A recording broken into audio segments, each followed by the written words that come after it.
Speaker. Thank you. I call the member for Callide. Thank you, Mr Deputy Speaker. I rise to make some comments on report number 28, Transport and Public Works Committee, examination of Auditor General's report number 1, monitoring and managing ICT projects. First of all, I would like to acknowledge my fellow committee members as usual, Mr Ted Sorensen, Mr Robbie Catter, Mrs Jo Miller, Mr Shane King and Mr Bart Mellish. While I've got Mr Bart Mellish in my sights, I would remind him that the LNP has endorsed Mrs Amanda Cooper as the LNP candidate for Aspley, and whilst I don't want to preempt the outcome of the upcoming election, I would suggest it's the beginning of the end for the current member for Aspley. Mr Deputy Speaker,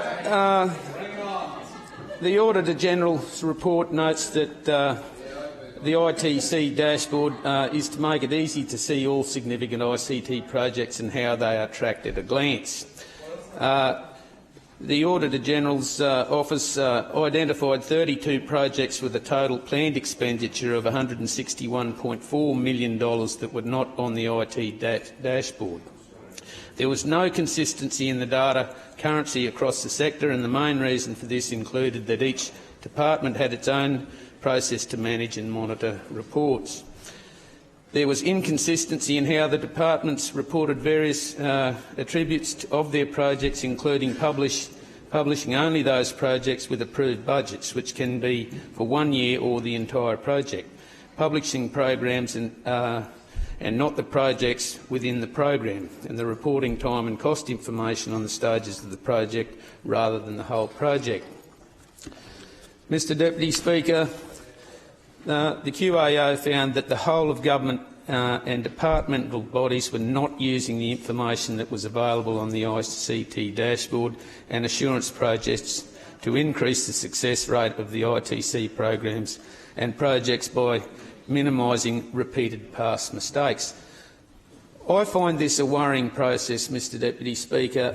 I myself am not a up-to-date technology user, and I find it most amazing that government departments are not across what they should be in doing these sorts of projects. The committee